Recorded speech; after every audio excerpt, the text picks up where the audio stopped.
I wanted to be able to work with people that I enjoyed working with, and had something interesting to say about themselves, frankly.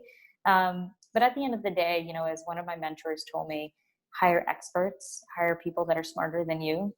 Always. And you don't want to work with yourself. Hi, I'm Deirdre Breckenridge. I've spent my entire career helping women to get unstuck, to share their stories, nurture relationships, and to grow their brands. But most of all, to find their voices so they can make a difference. Women Worldwide features the stories of passionate women and the ups and downs of their journeys. With deep insight and advice, let Women Worldwide ignite your passion so you can excel in life. Hi, everyone. Welcome to another episode of Women Worldwide. Thank you for showing up every single week and for amplifying the stories of the amazing guests who come on the show.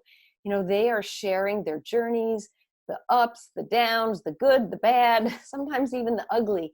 And it's all to help you because we know you have obstacles. Life gets crazy. It's a very noisy landscape out there. You have challenges, whether it's business or home or friendships, whatever it is. Our guests, they share advice. They're here to empower and inspire.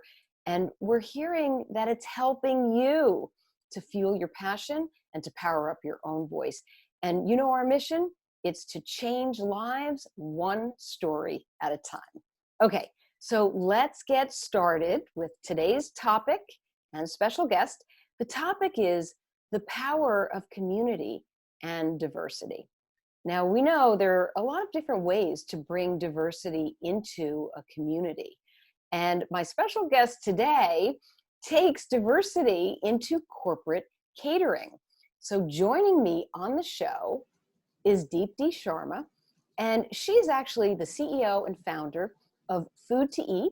That's foodtoeat.com, which is a marketplace for corporate catering. And their mission is better catering for bigger causes. Deepti is an entrepreneur, she's a mother, and she is a small business champion. She's also a mentor, and she serves or has served on a number of advisory boards. Now, I can say a lot about Deepti, but I really think it's better that she shares her journey with you. So Deepti, it's great to have you on my show. Welcome. Thank you. Thank you for having me. And I'm really excited for today's conversation.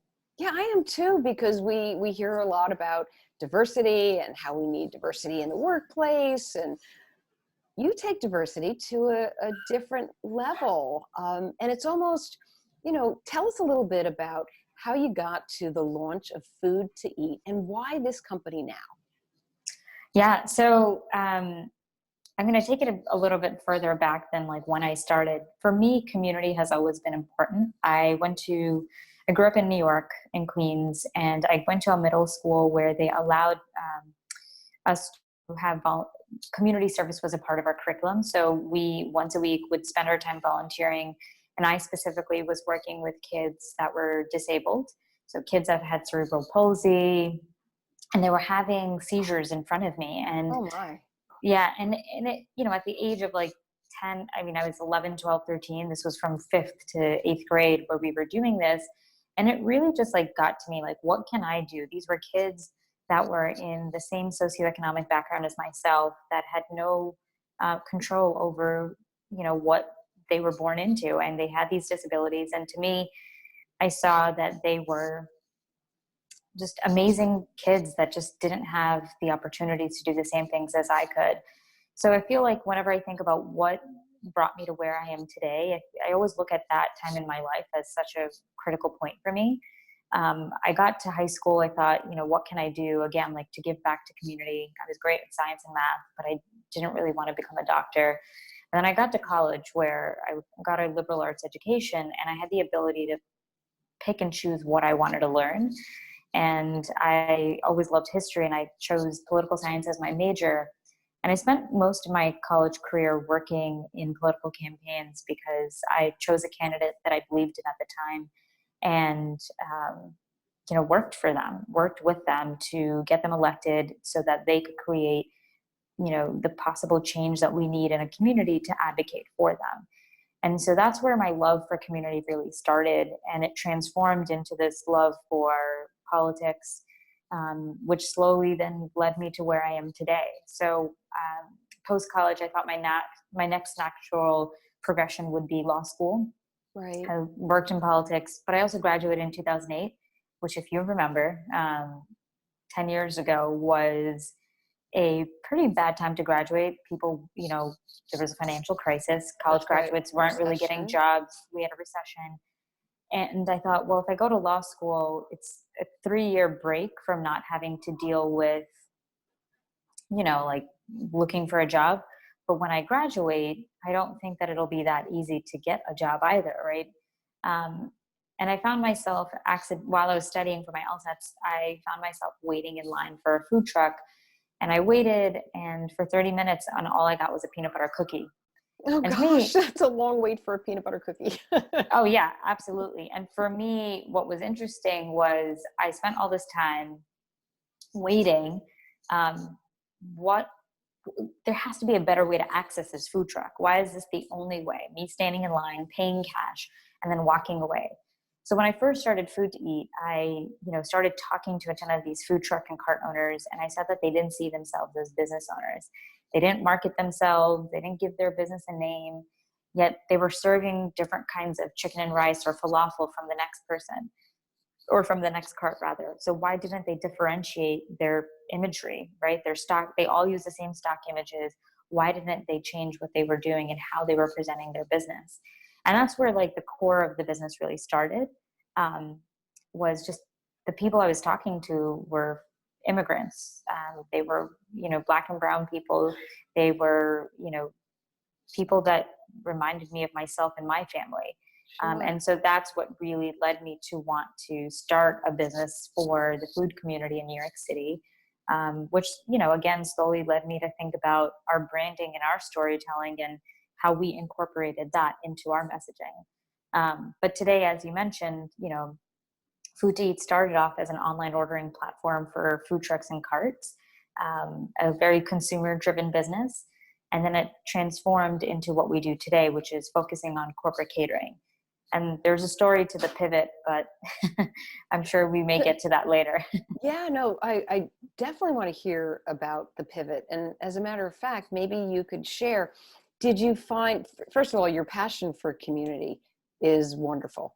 And it's great what you're doing. And I love that every entrepreneur with his or her story is solving a problem. And you were experiencing a problem and you figured out a way to solve it. So kudos to you.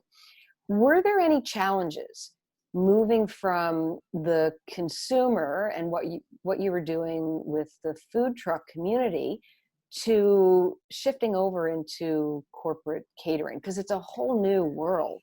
Yeah. So there was a lot of reasons why we pivoted, right? I didn't even come to this realization till recently that this was one of the reasons, but I've actually finally started the business in 2011.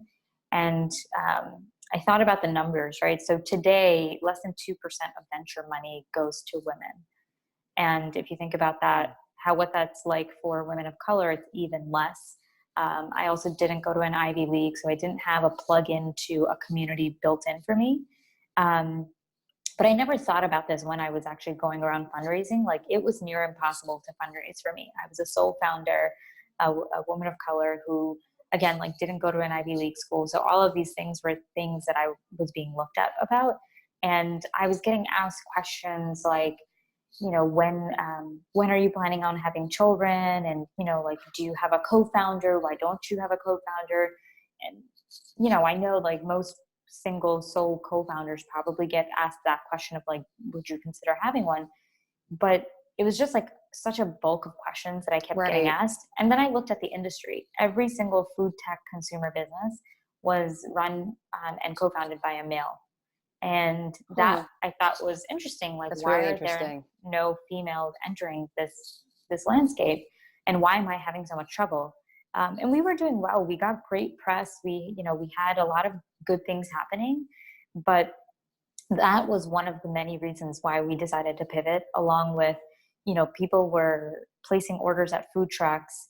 And, they loved the fact they could skip a line, pay by credit card, and just go back to their desk. But what was also happening at the time was Mayor Bloomberg was instilling rules and regulations where food trucks weren't allowed to vend and sell in certain parking spots. So a customer would place an order, the food truck would get kicked out by a cop in that neighborhood, and then the consumer had a bad experience of not receiving any food, Yeah, or it's even really being hard. able to get notified. And the food trucks don't have enough time to tell us or communicate. They just were like, we have to get out. I don't want to get a ticket. Sure. And so that led us to really figure out, well, if the consumer part isn't working, what else can we do? And at the time we thought, well, let's consider, onboarding restaurants. Let's jump into the consumer space. And just to interject, that right there is such a hard decision, because you were shifting and thinking ahead almost. It's hard for leaders sometimes when you're going down a path and it's not working to make that shift, but you did. So bravo. Yeah. I mean, it took me a few years. It didn't happen so naturally, but also I thought, okay, we're working with food trucks. Let's, to be a bigger marketplace, let's add restaurants. We saw that third-party services were charging up to 30% every single time a consumer placed an order.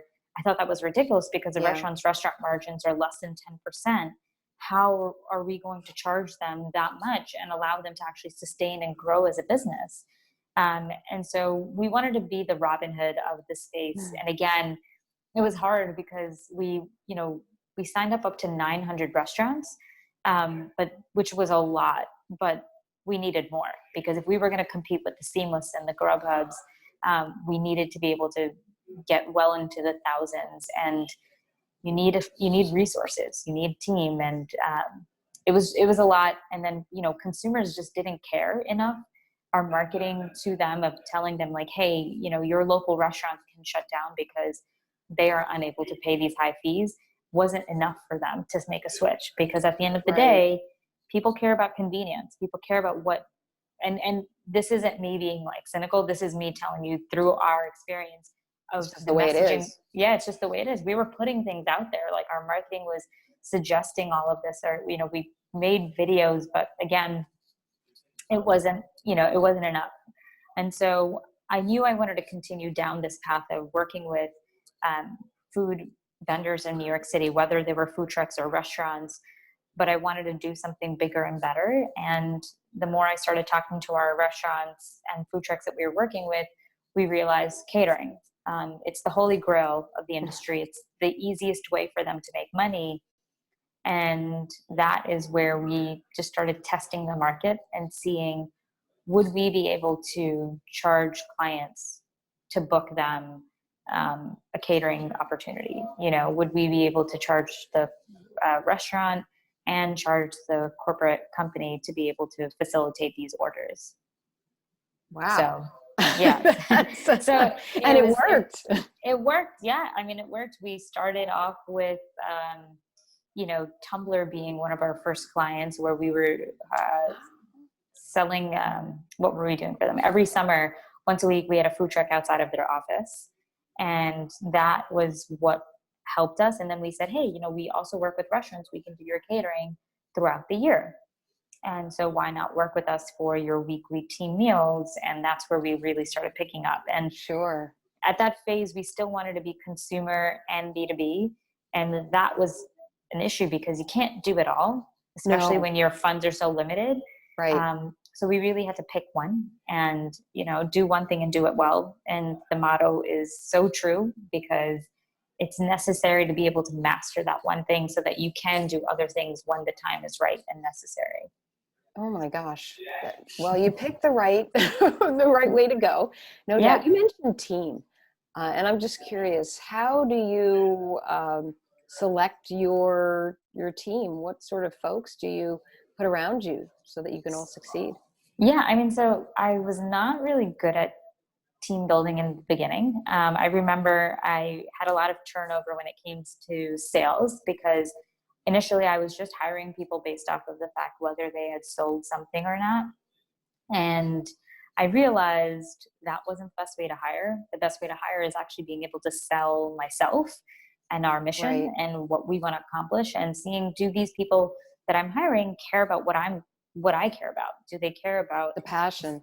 exactly? Do they care about the food community? Do they care about helping them build their businesses and scale them, as opposed to just like seeing how many orders can we push their way, and just those basic things that salespeople think about. And when I started realizing that I wasn't selling the mission, and frankly they didn't care, um, I realized I was doing the wrong thing, and so that's when I changed my strategy.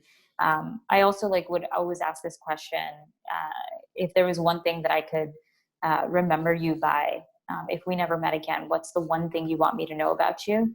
That question always left an impression on me, because I wanted to be able to work with people that I enjoyed working with, and had something interesting to say about themselves, frankly. But at the end of the day, as one of my mentors told me, hire experts, hire people that are smarter than you. Always. And you don't want to work with yourself. You want to work with somebody that has the ability to have a mastery in something else that you don't, so that they can help you build upon that. Excellent. I love that question that you asked. Yeah, I think everybody watching and listening should ask that question. It's really important. Deepti, I'm going to ask you to hold your thoughts just for a moment. We're going to shift our focus over to the sponsor of today's episode, which is the Empowered Women event that's taking place in San Francisco on December 5th. And women from across the country are going to be on stage sharing their authentic stories about their experience in business and how equity matters. So before I give some more information about the event, Deepti, you're a champion of women's small business diversity. I'd love for you to answer this question. How can women help one another? Because we know equity matters. Mm-hmm. So I say this all the time, and I think the most important thing is we need to buy from each other. It's not enough to just say, you have a great business, you're doing so well, I'm encouraging you, I'm here for you. That doesn't help my business move forward. So I think the number one thing is buy from women-owned businesses. I love that. And I agree with you. So Mm-hmm. thank you. Thank you for sharing that. Okay, everyone, if you want to participate in the Empowered Women event that's taking place on December 5th in San Francisco, I'm going to be sharing a link, but just so you know, some of the speakers that are showing up, for example, Dr. Deborah Tannen, she's the author, best-selling author of You're the Only One I Can Tell. She'll be there speaking. We have Pat Gillette, who is giving a keynote, and Pat is a motivational keynote speaker who really focuses on diversity and women's issues in business. And just in all transparency, I'm going to be there too. So I'll be speaking. I think I'm kicking off the morning, and I'll be sharing a new communication model based on research that I've done for about a year, and it's called FEEL. Face your fears, engage with empathy, use ethics and good judgment, and unleash the love of your mission. Because I know that women, we have a natural tendency to feel, and we need to embrace that. So, Deepti, thank you for sharing your answer. And anybody who wants to find out more about the event, you can see the link in the show notes page, and you're also going to find it in the YouTube description. I'll say it. It's http://bit.ly/empowered DEC for December 5. So hope you all join us on December 5th in San Francisco for the Empowered Women event. Thank you. A big thank you to the organizers for this event and for sponsoring this episode of Women Worldwide. Okay, Deepti, let's go back into our discussion. We were talking about teams, how you made the shift over to the corporate catering. So maybe you might share some aha moments where you learned something about yourself along your journey that maybe surprised you. Any thoughts on that? Ooh, probably a lot of things were learned along the way. I mean, it's I don't know. I mean, I think one of the most important things that I've learned is just resilience, and knowing that I can make it through anything I set my mind to. It sounds pretty cliche, but it's true. I think a lot of times we start doubting ourselves that, you know, because we haven't done something new that came up in a certain situation. Right. Like pitching to a Fortune 500 company. I remember when we first thought about expanding, which we ended up not doing because we weren't in the right place and time to do it. But I remember going and flying out to Chicago to this really large agency and had the ability to pitch to their top executives. And they absolutely loved it. Absolutely loved everything we did, that we presented. But at the end of the day, we just weren't ready. And that was a learning experience of, that everything happens for a reason. You get the opportunity to pitch, but just because you don't get it doesn't mean you've lost. You Right. won by just being there and being in the room. And what I really learned was that, like, you know, just because we didn't get it doesn't mean that we are failing at our business, or we're not succeeding, or we're not on a path to be able to be successful and grow and whatnot. So it's that resilience of, like, having lost these deals that I put so much work and effort in, is that I'm bigger and better than this, and I can kind of bring myself up. I remember for that actual that pitch, one of the reasons why something didn't work was we were testing out they were testing out our services in New York. And this is like year one of us, like, trying to do corporate catering within, like, I think the first 6 months. And Early on. yeah, and the restaurant that we were working with, instead of going to 300 Park Avenue, they went to 300 Park Avenue South, Oh. and that led them to be 35 minutes late. And they were feeding people from, the Today Show, and it was just, it was like a big moment for us to be able to shine. And that, it was our first shot to, like, prove ourselves. And they were like, nope, can't do it. And I was like, but it wasn't our fault. We put all the right information. And at the Right. end of the day, it doesn't matter everything that I did right. What mattered was the one thing that went wrong. And it's tough to be in the business that we are, because we don't always have so much control over everything that happens, because we're not the ones making and delivering the food. We're the Sure. ones facilitating the orders, right? Right. And So relying on partners. All yeah, of the exactly. puzzle coming together. And so that led us to come up with solutions that would rectify issues right when they happen, right? So now if a vendor or restaurant that we work with messes up an order, we have a 2 strike policy. If you mess up twice, you're out. We don't go to the third. And the first one, if it's as big as this where we lose a client, then we also have to kind of remediate them and then say, like, we need you to work on these few things before you can come back on our platform and service our clients. So Right. it's just, that resilience factor is always, like, knowing that failure is just a part of entrepreneurship. It's just a part of life. Forget entrepreneurship, it's part of life. Yep. um, Embrace it. and you have to embrace it, and you have to just figure out a way to get through it, whether that's talking to other entrepreneurs, talking to a therapist, or reading a book that might help you figure out how to sell better, or how to create procedures within your organization that don't allow these mishaps to happen very often. Sure. It's just figuring out what works for you as a founder, as an entrepreneur, to, like, push through those failures. Right. So I yeah. think what I hear you say is it's not beating yourself up and Hmm. realizing this is a part of the growth, Yeah. which can only fuel you forward. How about your team? Are they able to be resilient? Does that come from you as the role model helping them? Do they take it Yeah. really hard? Yeah, I mean, sometimes they do. It's only natural, right? We've had Right. mess ups happen internally because we are handling a lot. And, my job is to just say, yes, you messed up. Hmm. It's okay. Right. It's not the end of the world. And always come with a solution to a client, right? Say, for example, something, we had 50 orders being placed in one day and we forgot to place one, right? It's a very rare occurrence, but it happens. And because we're human. And so I've said, listen, like, instead of saying to the client, like, we're sorry, this is what happened, you go back in and say, here's what we can do. Here's what I can offer you right now. And so we try to be as solutions driven as possible. And sometimes there is no solution. And if the only way to go to a client and say that you messed up is by saying, I am extremely sorry, and here's how we can make it up in the future if you just your actions, give us a chance. Right? Yeah. I'm sorry Exactly. should always be followed by what are the steps you're going to take to make it better.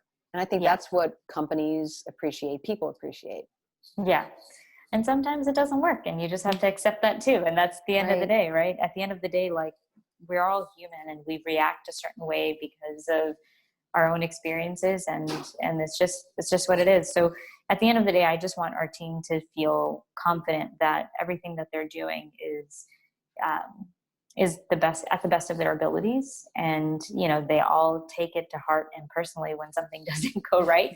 But I also say, like, it's okay. And so as a leader, I want to be able to portray that it's okay to mess up and to fail, because it's the only way they'll grow. If I immediately start firing everyone that messes up, I won't have anybody to work with. Well, it's refreshing the vulnerability.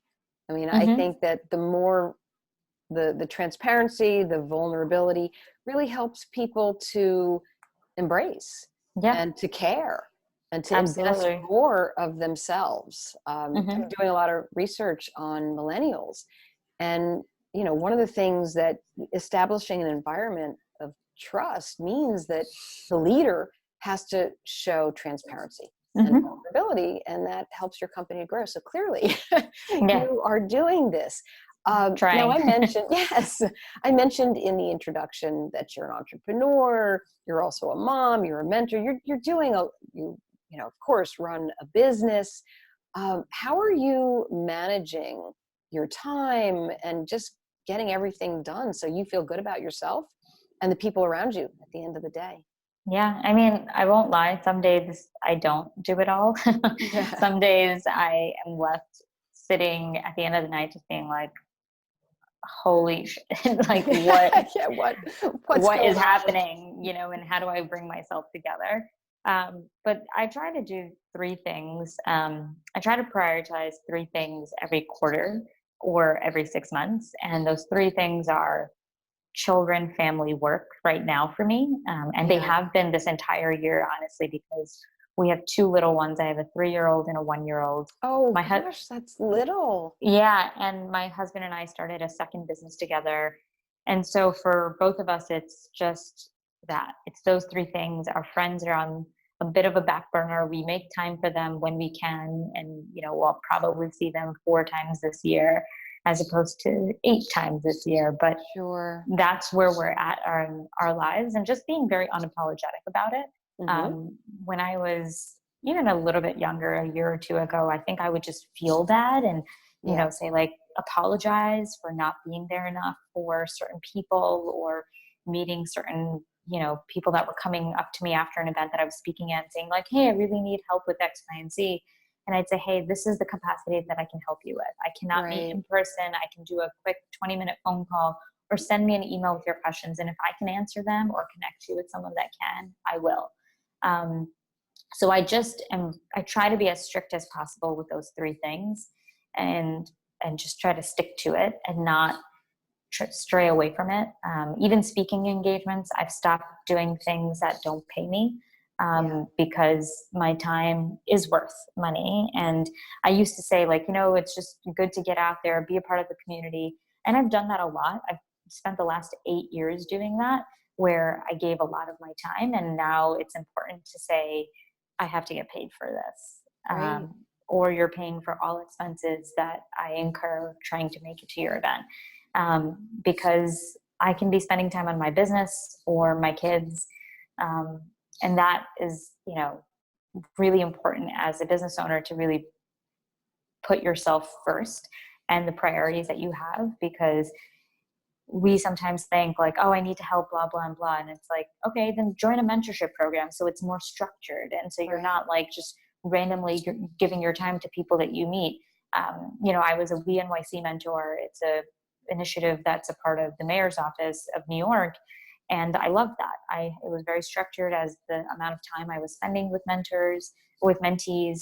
I mean, I say mentors because I was learning as well. And so I feel like I was being mentored during these sessions while I was That's trying that to reverse mentoring. I love it. Yeah, and it's really important that people realize that no matter how many years you've been in business, like there's always something to learn. You can literally learn from a 14-year-old who started a business, like there is no book that can teach it all. There's lots of books that can help you along the way, but nothing that really says this is exactly what the 100% recipe to success. And if you do it right, you're going to turn out with like a beautiful banana cake or something. That's just not how it works, because there's so many factors and variables that are involved in it. So yeah, I mean, that's the main thing that I focus on, is just how do I prioritize my time? And Right. again, sometimes I stray away from it. But I make sure that I figure out those things for myself. And so I prioritize that. Well, it sounds like a lot of discipline. And I can't even believe that we're nearing the end of our discussion. So Deepti, this is the part of the show where I ask you to share your best advice with all the Women Worldwide Network.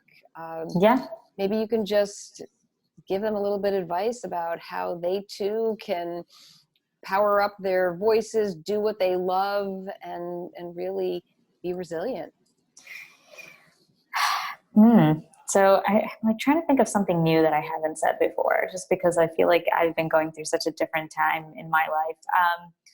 I think just like putting yourself first is important. I recently just started running again. I used to run 4 to 5 times a week.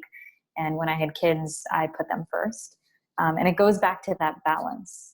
Just remembering that you are important, you are enough. And that is really like a mantra to like kind of go back to when you feel like you're in a bad place. And then just not accepting no for an answer from people. People are just saying no when, if we're not interested in investing, we're not interested in your business. Always ask why, so that you can improve and become better at, the next speaking opportunity, or become better at your next sales pitch, and just improve yourself. I think it's easy to say no to someone. Asking them why is a little harder. But I always ask now. And I used to be afraid and just say, I guess it's a no, fine. I guess we have to move on. Just tell me a reason so that I can at least figure out how to push myself forward. So just more practical advice of, if you get the no's, just ask the why, and putting yourself first is really essential. Yeah, really great advice. Put yourself first. You are enough, and ask why. I mean, maybe the feedback might be a little difficult to hear, but boy, what a great learning experience. Well, last question, super easy. Where can people find out more about you and Food to Eat? So I am Deepti NYC on Instagram, Deepti Sharma 1 on Twitter, and Food to Eat is just food, FoodtoEat on all of our social media channels. So very easy. Very easy. Well, I hope everybody goes and checks out foodtoeat.com and follows you on social media. Deepti, thank you so much for coming on the show, sharing your time, your journey, your love for community, and how you're bringing diversity to corporate catering. It's wonderful. Absolutely. Thank you. Thank you. Really appreciate it. And also want to thank all of you for tuning in to Women Worldwide. Please keep the feedback coming to us. You know that I love hanging out on Twitter, so you can always tweet me. I'm at Dee Breckenridge.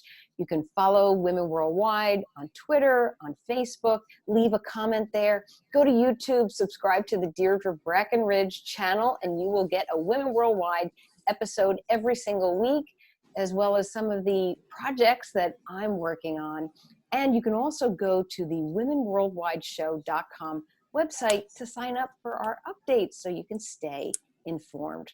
Okay, friends, until our next episode, stay focused, energized, and feeling empowered.